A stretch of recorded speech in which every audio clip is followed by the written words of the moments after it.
कहानी की शुरुआत होती है अमेरिका के एक छोटे से शहर पीको मंडो में, जहां ऑड थॉमस नाम का एक जवान लड़का रहता था। जब वो छोटा था तब उसकी माँ ने अपने पति पर चाकू से हमला कर दिया था और ये दावा किया कि उसके पास अजीबोगरीब शक्तियां हैं। जिसके बाद उसकी माँ को एक मेंटल हॉस्पिटल में ले जाया गया। लेकिन जब थॉमस बड़ा हुआ तो उसे पता चला कि वो भी बिल्कुल वैसी ही शक्तियां विरासत में लेकर पैदा हुआ है, क्योंकि वो मुर्दों की आत्माओं को देख सकता है। एक सुबह जब थॉमस अपने घर से निकल रहा था तब उसकी मुलाकात पेनी नाम की एक लड़की से हुई, जो उसे किसी से मिलवाने ले जा रही थी। पेनी बिल्कुल खामोश थी, फिर भी थॉमस उसका पीछा करता रहा और उसे हार्लो एंडरसन नाम का अपना एक पड़ोसी मिला, जो अपनी नई गाड़ी दिखाकर शो ऑफ कर रहा था। लेकिन अजीब बात यह थी कि वो आदमी उस लड़की को देख ही नहीं पा रहा था। फिर जैसे ही थॉमस ने पेनी का हाथ पकड़ा, पूरी सच्चाई सामने आ गई। उसे वो लड़की एक घायल शरीर के साथ एक तड़पती हुई आत्मा बनकर नजर आई। उसे तब तक शांति नहीं मिलेगी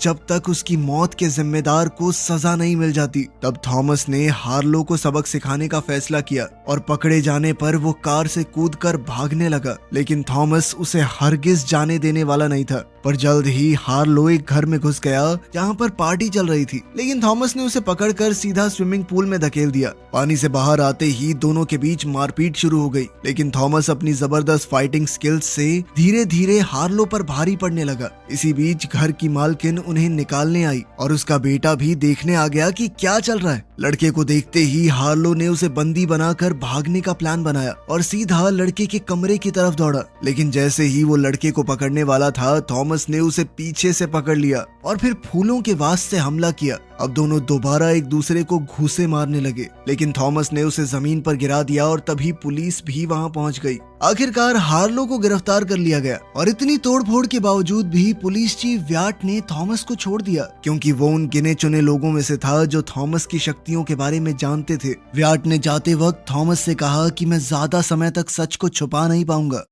आखिरकार काम खत्म होने के बाद पेनी की आत्मा फिर से थॉमस के पास आई और इस बार उसे शांति मिल चुकी थी। भले ही वो बोल नहीं सकती, लेकिन उसने इशारा करके थॉमस का शुक्रिया अदा किया और फिर स्वर्ग की तरफ चली गई। कुछ घंटों बाद थॉमस घर लौट रहा था जब उसका सामना कुछ लोगों से हुआ। उन्होंने लाल यूनिफॉर्म पहने हुए थे जिन पर बोलिंग बॉल का डिजाइन बना था। थॉमस उनके चेहरे नहीं देख पा रहा था और वो सब उसे उठाकर मदद मांगने लगे। लेकिन तभी अचानक एक रहस्यमयी आदमी ने बंदूक निकाली और सब पर गोली चला दी, जिसमें सिर्फ एक जिंदा बचा, जो थॉमस को उसके कमरे तक ले गया। इसी दौरान थॉमस के दिल पर भी गोली लगती दिखी, मगर असल में ये सब कुछ सिर्फ एक भविष्यवाणी थी। असल में थॉमस को इस तरह के विजन्स की आदत हो चुकी थी, इसीलिए उसने इसे नजरअंदाज किया और अगली सुबह एक रेस्टोरेंट में काम पर चला गया। वहाँ उसकी मुलाकात अपनी कलीग वेट्रेस वायोला से हुई और थोड़ी देर बाद उसकी गर्लफ्रेंड स्टॉर्मी भी वहाँ आ गई, जो ऑफिसर व्याट की तरह ही थॉमस की शक्तियों के बारे में जानती थी। बचपन से ही दोनों ने हमेशा साथ रहने की कसम खाई हुई थी।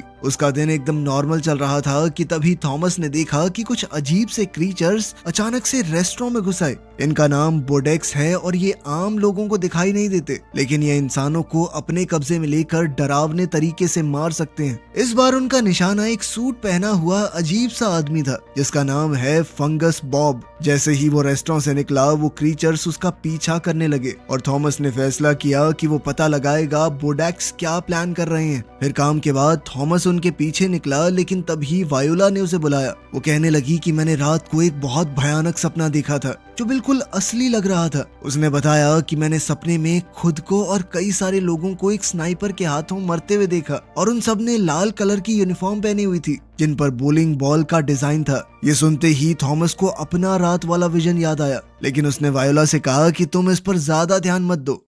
इसके बाद थॉमस ने उस सूट पहने आदमी का पीछा करना जारी रखा। असल में वो अपनी शक्ति का इस्तेमाल करके सुपरनैचुरल एनर्जी वाले लोगों को आसानी से ढूंढ सकता है। कुछ ही मिनटों में उसे फंगस बॉब शहर के बाहर एक सुनसान जगह पर अपने घर लौटता हुआ मिल गया और कुछ देर बाद जब वो घर से बाहर निकला तो थॉमस चुपके से उसके घर में घुस गया और उस जगह की अच्छे से जांच शुरू कर दी। अंदर उसे एक कमरे से बहुत ठंडी एनर्जी महसूस हुई और दरवाजे को पार करते ही उसे दीवार पर चमकती हुई एक रोशनी दिखी, जैसे कोई पोर्टल हो। बिना सोचे थॉमस ने अपना हाथ उसमें डाला, जिससे पोर्टल खुल गया और वो तुरंत छुपने की जगह ढूंढने लगा। मगर कुछ ही सेकंडों बाद कई बोडेक्स उस पोर्टल से निकल आए, जिससे ये साफ हो गया कि ये घर सिर्फ एक दिखावा है। जहाँ से ये क्रीचर आते जाते रहते हैं। उनके जाने के बाद थॉमस ने अपनी तलाश जारी रखी और उसे एक कमरा मिला जिसमें शहर के सबसे खतरनाक अपराधियों की फाइल्स रखी हुई थी। वहीं उसने बॉब के नाम की भी एक फाइल देखी जिसमें सिर्फ अगले दिन की तारीख वाला एक कैलेंडर पेज था, जिससे थॉमस को शक हो गया कि बॉब किसी बड़े कांड की प्लानिंग कर रहा है और इसी वजह से बोडैक्स उसमें इतना इंटरेस्ट ले रहे हैं।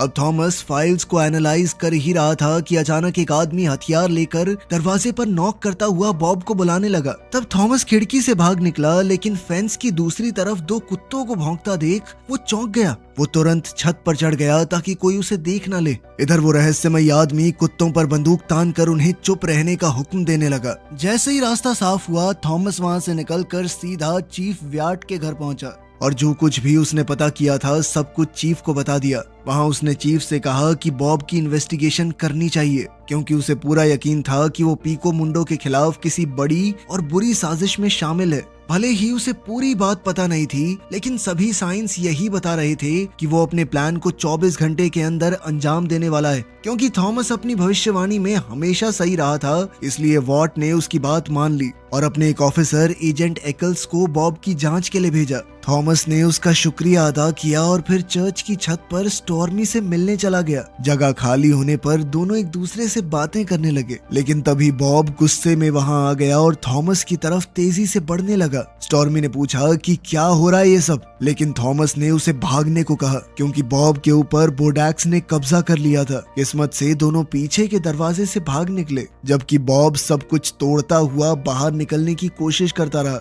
वो दोनों एक स्कूटर पर भाग निकले और रास्ते में थॉमस ने चीफ व्याट को सब कुछ बता दिया। हालांकि व्याट इस वक्त अपनी बीवी के साथ बिजी था, लेकिन फिर भी उसने अपनी टीम को तुरंत भेज दिया। लेकिन जब पुलिस वहां पहुंची तो उन्हें सिर्फ एक तबाह हो चुका चर्च मिला। वहां बॉब का कोई नामो निशान या फिंगरप्रिंट नहीं था। खैर, चीफ ने इन्वेस्टिगेशन जारी रखने का वादा किया और शाम खराब ना हो इसलिए थॉमस और स्टॉर्मी एक रेस्टोरेंट में डिनर के लिए चले गए। उनकी डेट अच्छी चल रही थी कि तभी थॉमस का एक दोस्त एजी वहां पर आया और बोला कि वो उसका ऑर्डर किया हुआ पैकेज लेकर आया है। पैकेज खोलने पर थॉमस ने एक नेकलेस देखा जिसमें आयरन प्लेट लगी हुई थी। ये उसने अपनी सुरक्षा के लिए बनवाया था, क्योंकि अपने ही सपने में उसने खुद को छाती पर गोली लगते हुए देखा था।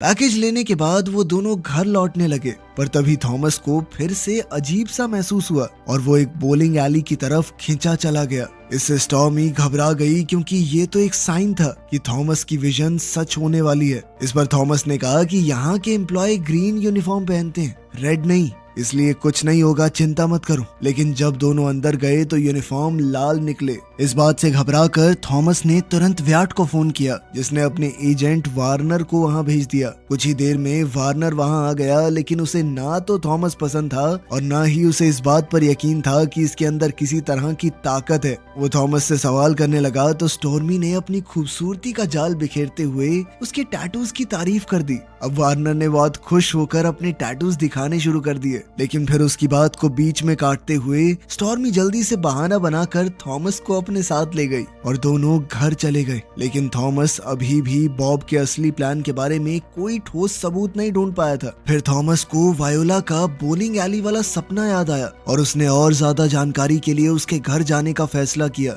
वहां पहुंचकर उसने वायोला से उसके सपने के बारे में पूछा। वायोला बताने लगी कि मैंने तो बोलिंग एली के चारों तरफ लाशें देखी थी,